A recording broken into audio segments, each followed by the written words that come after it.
Nos encontramos con el abogado Luis Gustavo Lamota, especialista en Derecho Penal. Ha trabajado durante largos años en CENEL, pero lo importante es de que ejerce en el campo penal y conoce las incidencias de la vida del abogado en el campo penal y de la aplicación de la norma penal en el diario vivir. Bienvenido, abogado. Gracias por estar con nosotros. Muchas gracias, doctor. Aquí al llamado de ustedes, es un gusto participar de las preguntas e interrogantes que quieran acotar para... Colega, el gobierno actual se ha empeñado en hacer o presentar como su gran caballo de batalla el Plan Fénix o la modalidad de combate a la delincuencia. ¿Usted qué opina del entorno general manifestado, creado o indicado sobre el llamado Plan Fénix y de las acciones que se están dando alrededor de este plan? Bien, el Plan Fénix, que fue un programa que lo inició el presidente de la República, tiene una connotación muy importante.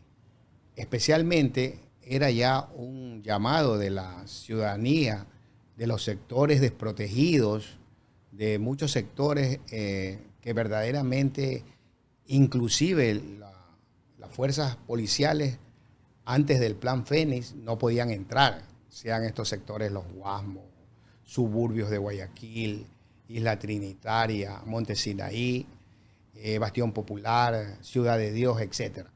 Entonces, el plan Fénix, la connotación conllevó a que las tareas en conjunto entre miembros de la Policía Nacional y Fuerzas Armadas combatieran las élites de las mafias, de los terroristas que llaman ahora para sancionar el delito, y los ubicaran como en los sitios estratégicos que ellos tenían. ¿Y por qué utilizaban estos sitios estratégicos, estos bandoleros? Para proceder a tener a personas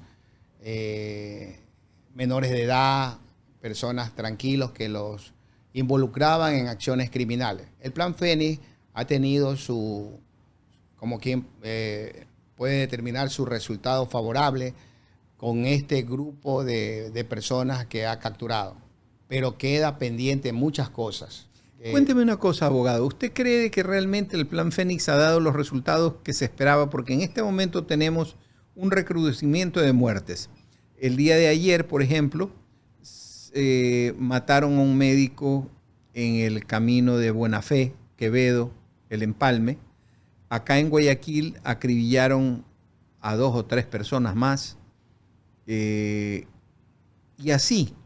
Y aparte de eso, aparte de los muertos, tenemos un recrudecimiento del maldito negocio, porque no podemos decirle de otra forma, de la vacuna. Existen muchos negocios que en este momento se pensaba que iban a volver a funcionar, pero están dejando de hacerlo o se ven coaccionados a pagar la vacuna para poder funcionar. Yo creo que el Plan Fénix no ha sido totalmente que ha avanzado a lugares estratégicos. Simplemente ha sido, por decir, ejemplo, Mapasingue Este, Mapasingue Oeste. Hay sectores de Durán, hay sectores del Guasmo Sur, donde me llaman y me dicen que la policía no entra. Hay asesinatos a diario, robos a diario. O sea, se puede decir que la estrategia del gobierno, de los entes encargados, Ministerio de Gobiernos, Inteligencia, Contrainteligencia, ha llevado a estos líderes a la cárcel, pero falta todavía, falta bastante.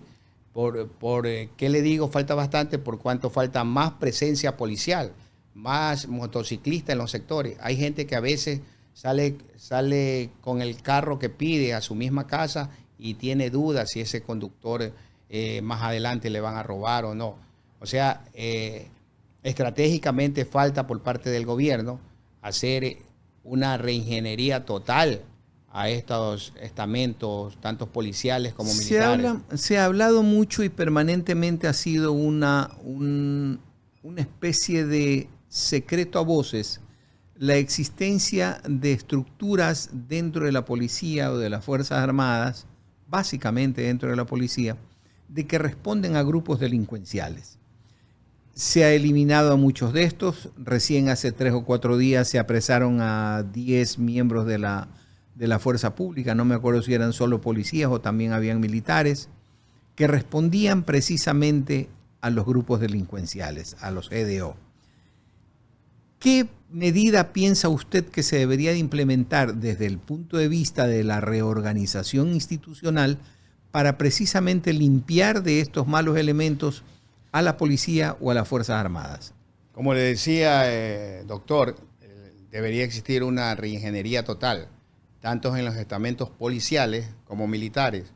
Como usted mismo se refiere, recientemente fueron policías los involucrados, entre ellos oficiales de alto rango, un capitán.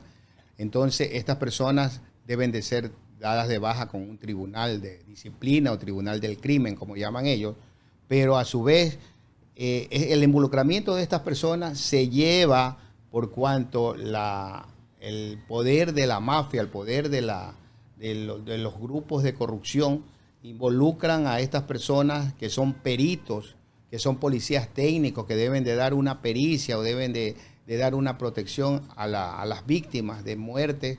Deben de ser ellos los que deben de prevalecer las pruebas para que un fiscal tenga todos los suficientes elementos para sancionar o que el juez o tribunal juzgue. Pero no es así. Ellos se involucran porque ellos reciben dinero a cambio de favores, pero ellos luego dicen que son amenazados en su lugar de trabajo, que son amenazados en su vivienda, pero lo que debe de ser la Comandancia General de la Policía, conjuntamente con el Ministerio de Gobierno, es hacer los cambios necesarios de estos elementos policiales, si ya tienen antecedentes y no han sido sancionados, por A o B motivos, cambiados a otra plaza. Y los otros venir con un análisis de su hoja de vida y de su personalidad. De su personalidad, correcto. En diferentes países del mundo, dentro de las fuerzas policiales, se establecen normas de prueba, reprueba, de fidelidad, de ser personas correctas, pero a través de una serie de análisis y pruebas psicológicas. ¿Usted no conoce si en el Ecuador se ha implementado también esos sistemas para determinar la idoneidad del funcionario policial? Las pruebas en sí, claro, como en los países del tercer mundo, países de Estados Unidos, que es un país colaborador con nosotros en materia policíaca y en materia de que nos da ayuda, allá sí lo hacen, pero aquí no existe esa prueba de confianza. Aquí lo que existe es unos exámenes psicológicos. Hay exámenes psicológicos que ven el perfil superficial de la persona. Ahí tenemos un ejemplo palpable del teniente que asesinó a golpes y la ahorcó y la botó a la abogada en Puzuquí, siendo él un instructor, un profesor. Entonces, el estado psíquico de esta persona no puede ser que por un momento de coraje asesine a una persona. Entonces, ese es un ejemplo de que no solamente él debe de ser sometido a tantas verificaciones, exámenes psicológicos, sino todo el grupo de policías que están a diario andando en la calle, trabajando en lugares estratégicos de investigaciones, de protecciones, porque ese es lo que debe de existir, una policía eficaz y contundente para combatir la delincuencia, no una policía que se involucre con la delincuencia. Existen muchos casos de denuncias que se han dado en diferentes instituciones de orden público, en donde se habla de que los empleados o funcionarios piden dinero a cambio de los servicios para los que les pague el Estado. Esto forma parte de la corrupción. ¿Hasta qué punto las instituciones públicas, al tener ese tipo de problemas, hacen de que se vea hasta cierto punto minimizada la acción delincuencial de algunos miembros de las fuerzas públicas, de las Fuerzas Armadas, ya que se nota de que existe un tejido social dable o proclive a la corrupción? Eso ha venido desde ya más de una década, 2 décadas, que si quieres hacer un trámite favorable, te piden una coima, la extorsión. El funcionario público, como dice nuestra Constitución, está encaminado a servir a la ciudadanía, pero en todos los estamentos sociales de entidades públicas, sea esto policía, fiscalía, en todas instituciones públicas como CNT, puede ser la misma empresa eléctrica, quieren que todo sea favorable mediante un acuerdo, pero existe también personas idóneas y preparadas que de la misma forma lo hacen este trabajo a conciencia y buscan prevalecer el honor de su nombre y de su familia, y no aceptan este tipo de cosas. Pero entonces ahí tiene que entrar un departamento probo de inteligencia en la P2, se llama en la policía, se llama la P2, Departamento de la Inteligencia, que sí he visto que combaten muchos casos de policías que se involucran en el accionar delictivo. Le agradecemos profundamente, abogado Lamota, por haber estado con nosotros y esperamos pues que dentro de la ubicación que usted mantiene, en las instrucciones que reparte al personal, precisamente ellos logren entender la necesidad del cumplimiento de la ley. Muchas gracias, doctor. Gracias, abogado. Estuvo con nosotros el abogado Luis Gustavo Lamota, especialista en Derecho Penal.